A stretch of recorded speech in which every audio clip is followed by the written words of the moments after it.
most proper of all New England cities, in that proper year of 1860, stood the home of that exceedingly proper banker, Henry Kennard, and of his wife, Delight, me. It was a very proper, very correct setting for the decorous mid-Victorian dinner party which had been planned. Henry? Yes, dear? Will you fasten me, please? Oh, come now, Delight. Couldn't you call Madeline? Madeline is busy with the dinner. What's the matter, Henry? Don't you like to button my buttons? It's not that I object to doing them, Delight, but there's always something indelicate about the way you ask. Delicate? Almost as if I were being invited to participate in something Rabelaisian. Why, Henry, that's lovely. Lovely? Really, Delight, sometimes I don't understand you at all. Sometimes. Very little of the time, Henry. Of late, I must admit that's true. You're so full of, well...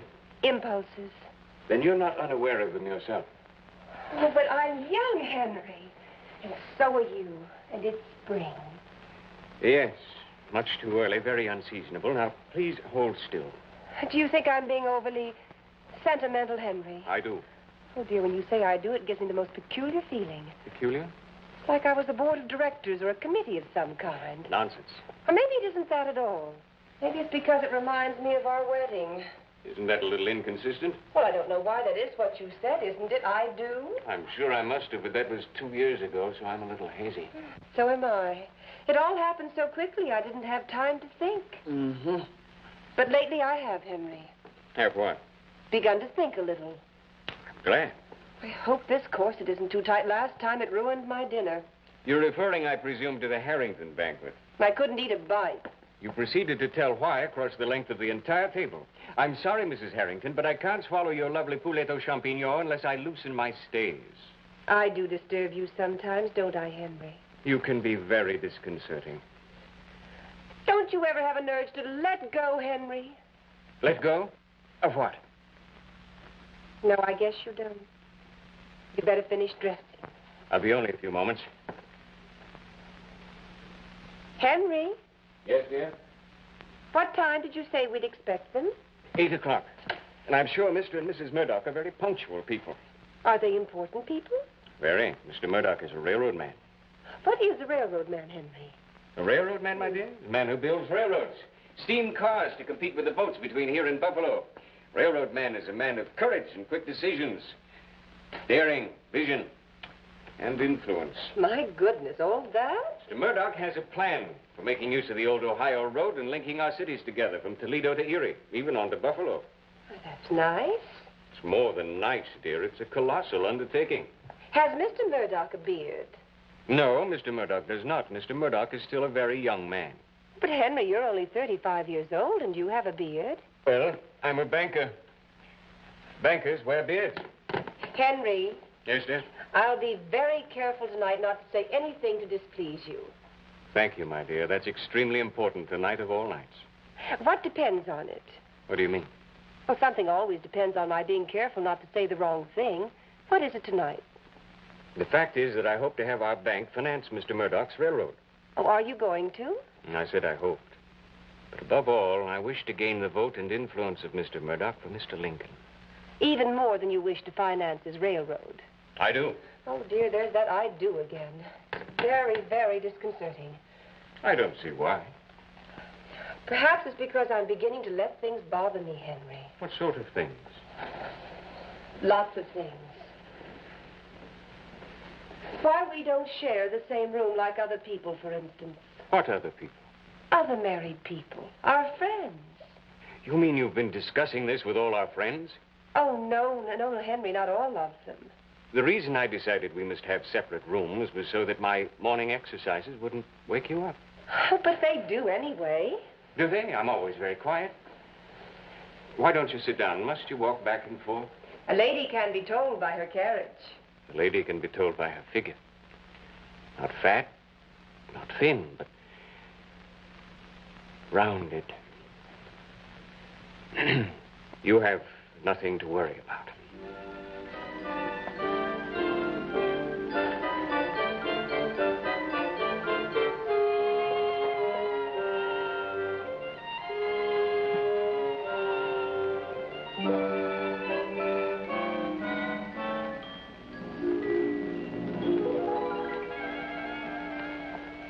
Good evening, Mrs. Kennedy. Good evening, Madeline. I'm afraid I was terribly slow in dressing. Is everything ready? Yes, ma'am. And Cook is getting terribly cross. Cook is always cross after her day off. You look very pretty tonight, Madeline. Oh, well, thank you, ma'am. You look very fetching yourself, if I may say so. Such a beautiful dress. Isn't it lovely? It's imported from Paris. It's the latest rage. Oh, and look. Aren't they naughty? Oh, Mrs. Kennard, there are times you don't seem at all like the mistress of this house. Really? You know, sometimes Mr. Kennard doesn't think so either. How is the turkey? Nice and brown, ma'am. And the bean porridge? Just the way Mr. Kennard likes it, ma'am. Oh, did Cook add the English sauce? I don't know, ma'am. Well, you better run along and find out. Yes, ma'am. Oh, that'll be the guest, ma'am. You run along, Madeline. I'll get it. Oh, now you know how Mr. Kennard disapproves of you opening the front door. You won't tell him, will you? No, ma'am.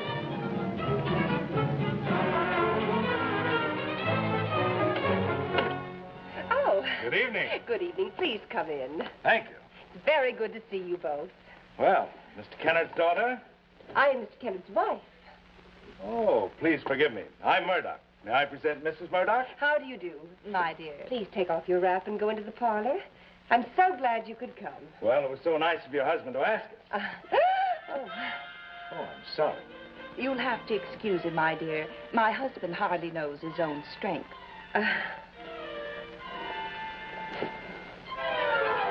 Henry?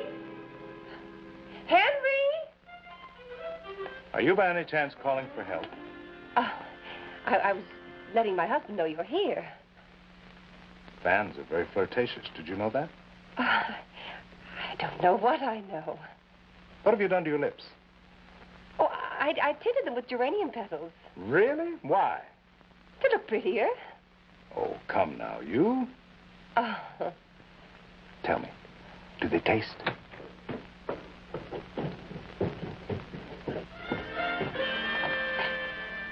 Well, good evening, Mr. Murdoch. How are you, Kennard? We're honored. How's the weather been with you in Mayfield? Changeable, quite unpredictable, in fact. Tell me, Kennard, there's something extremely different about you. Henry. Oh, your beard. No, your eyes do not deceive you, my dear. It's gone. But Henry, I was suddenly tired of it, so I shaved it off. you look so different. I've never seen you without a beard before. You're a perfect stranger to me. That, my dear, may prove to be an advantage. And how's the weather been with you in Mayfield, Mr. Murdoch? Still changeable. I stick to that. You haven't even a mustache. You look so clean, I try to be. so young. Oh, my darling, you're getting pale. Don't you realize what you've done to her? Must have been a frightful shock. Come. We'll get you more comfortable. You can't possibly. I am sorry, but it was so unexpected. Right over here, Mrs. Kennard. My dear, aren't you allowing yourself to become distraught over nothing? What is it? What happened to Mrs. Kennard? A bit of a shock, I'm afraid. Do you have some sherry? Oh, of course. It's really silly of me. I'm quite all right. Rich, what else did you do? She looks so pale. It was not I, my dear. Mr. Kennard removed his beard without preparing her for the transformation. Here we are. Oh, Mr. Kennard, may I present Mrs. Murdoch? How do you do, Mr. Kennard? Charmed, Mrs. Murdoch. There, I think I'm all right. I'm sorry I behaved with so little self-restraint. I think we could all use a little bracer after that. No, don't get it. I assure you, Delight is not usually so emotional. I'm sure this time she had provocation. May I propose a toast?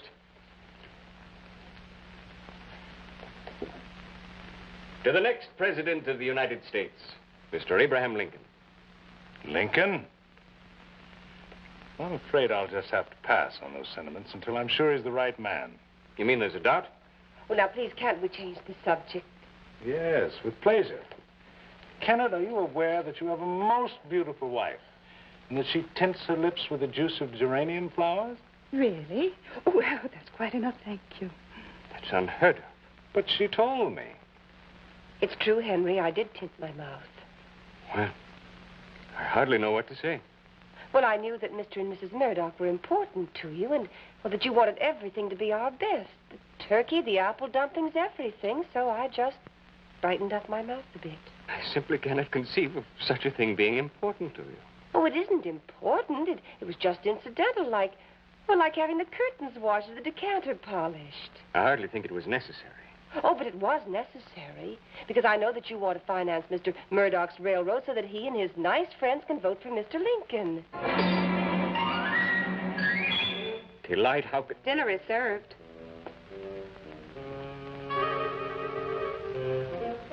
Mrs. Murdoch, may I have the honor? Thank you, Mr. Kennard. But you told me so, Henry. You made it clear to me. Oh, I've done it again. Thanks for the warning. You know, you are unique. Whenever Henry's angry with me, he just walks away. Well, if you belonged to me and I were angry with you, I wouldn't walk away. Mrs. Kennard, you and I are impulsive, lawless people. We match. God, his beauty's a perfect stranger to me. It's been an awful shock. Are you coming, Britt? Yes, my dear. You're as definite and straightforward as a child.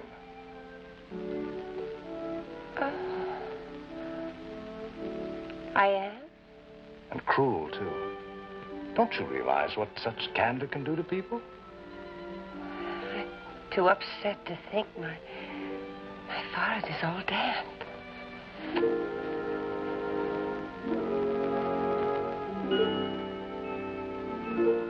I'd give a lot to kiss you, but there is such a thing as honor. Oh, yes. Yes, there is. And you're my host's wife. They're waiting for us. Besides, if I kissed you once, I'd kiss you again, and that might take time. Yes, it might.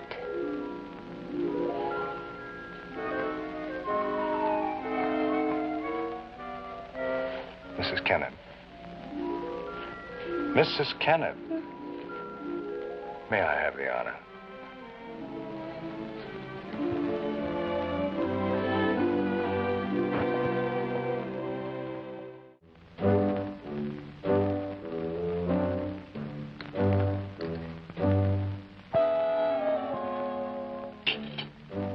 Did I ever tell you about the mongoose and the railroad coach? Oh, no, but please, not that one.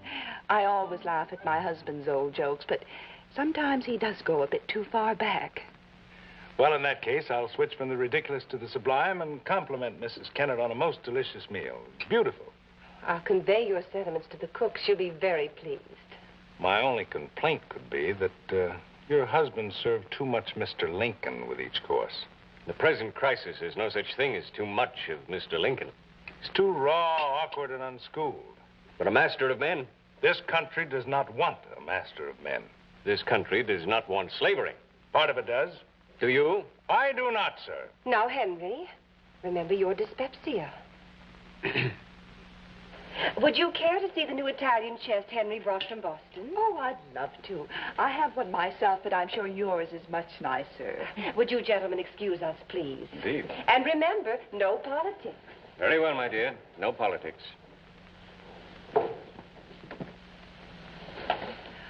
Oh, it's beautiful, Mrs. Kennard.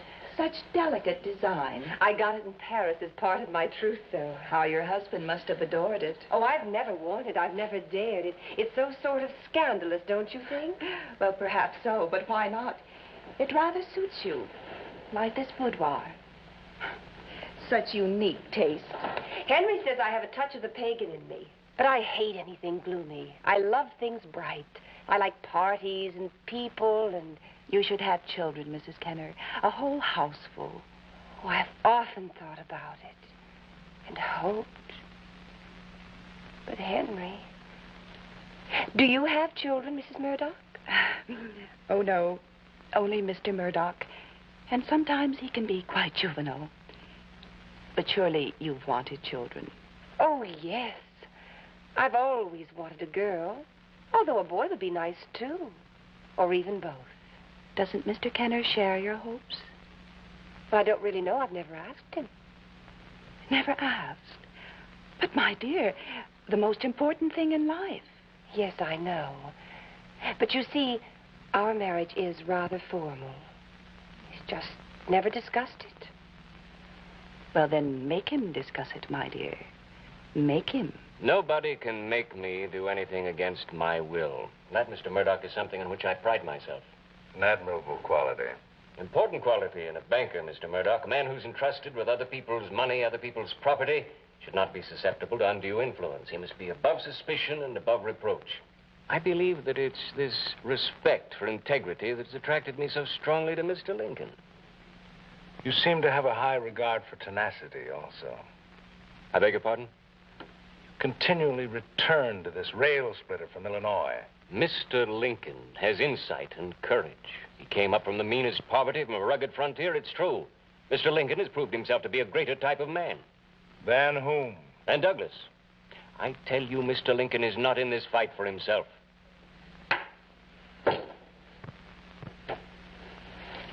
I wonder what's keeping the ladies.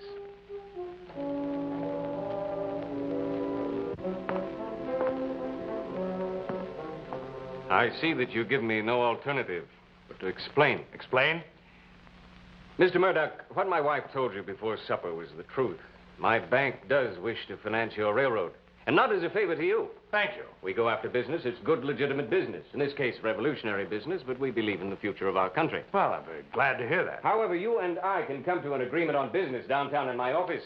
The reason I invited you to my home tonight, Mr. Murdoch, goes further. It goes higher and it digs deeper than business. Go on. I invited you here tonight, Mr. Murdoch, in order to try and secure your vote. Your great influence politically throughout the state for Mr. Abraham Lincoln. That you've made clear. So she did speak the embarrassing truth. She spoke the exact truth. And what were you prepared to offer me for my vote? I don't offer you anything. I asked you here in hopes I could persuade you. Don't be naive, Kenneth. When I deal, I deal. Deal?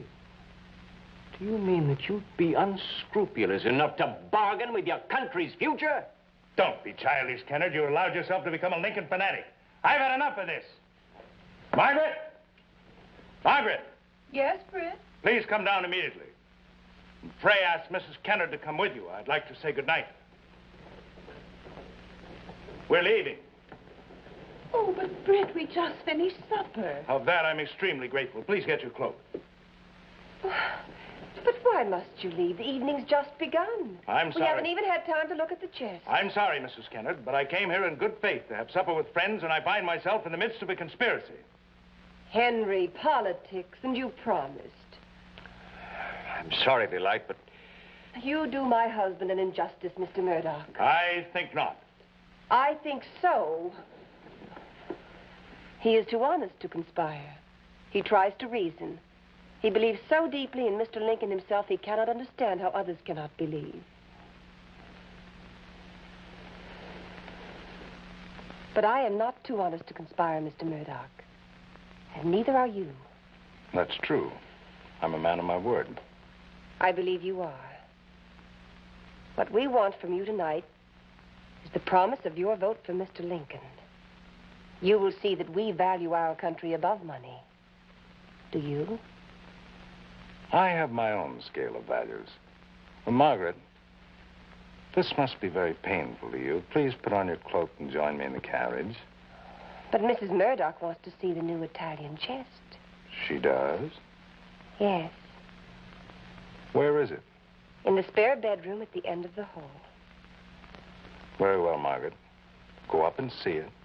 Examine it well, ascertain whether or not it's an older Italian chest than ours, and then join me in the carriage. now see here, Murdoch. Kenneth, I'd appreciate another glass of port.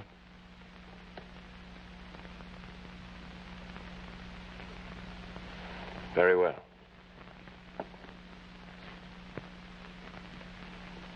Now, Mrs. Kenneth, you admit that you're not too honest to What am I offered for my vote? I mean, personally. What'll you give me for my switch to Lincoln? My influence? My vote? When I deal, I deal. I promise. You mean you'd accept the bribe? I said I'd give a lot to kiss you. Call it what you will. Come. We've only a moment. What if the moment wouldn't be worthwhile? It would be to me, I promise.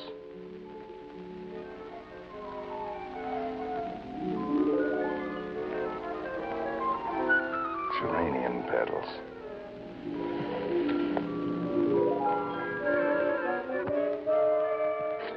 Your life. Murdoch, get out of my house. Good night, Mr. Kennard. Goodbye, Mrs. Kennard. Oh, it was lovely, Mrs. Kennard. Are you ready, Bridge? Yes, quite.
Henry, Yes? I want to talk to you. Explain. There could be no possible explanation. Henry, I didn't like him. I just liked it. Can't you understand? You're a shameless woman. Well, who cares for a little thing like shame when one is fighting for one's life? You're not fighting for your life. Your life is quite safe. But my happiness isn't. And my happiness is more important to me than my life. Henry, I'm coming in.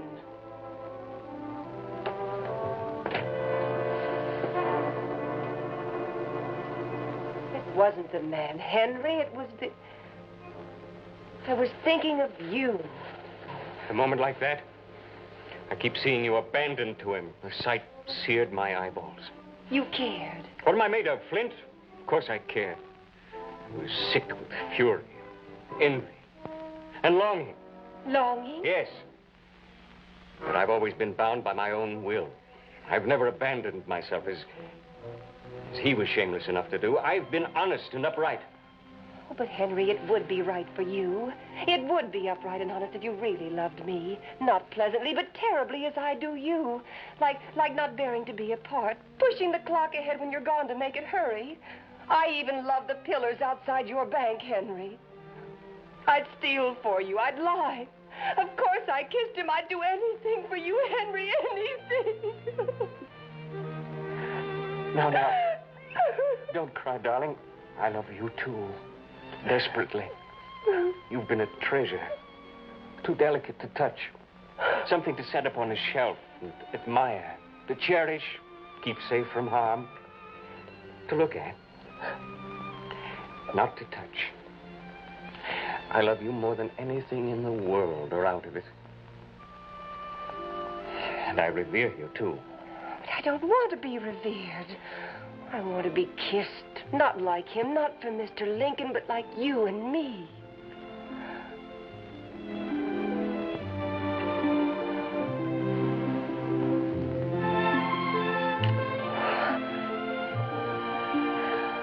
Oh, thank you, Mr. Lincoln.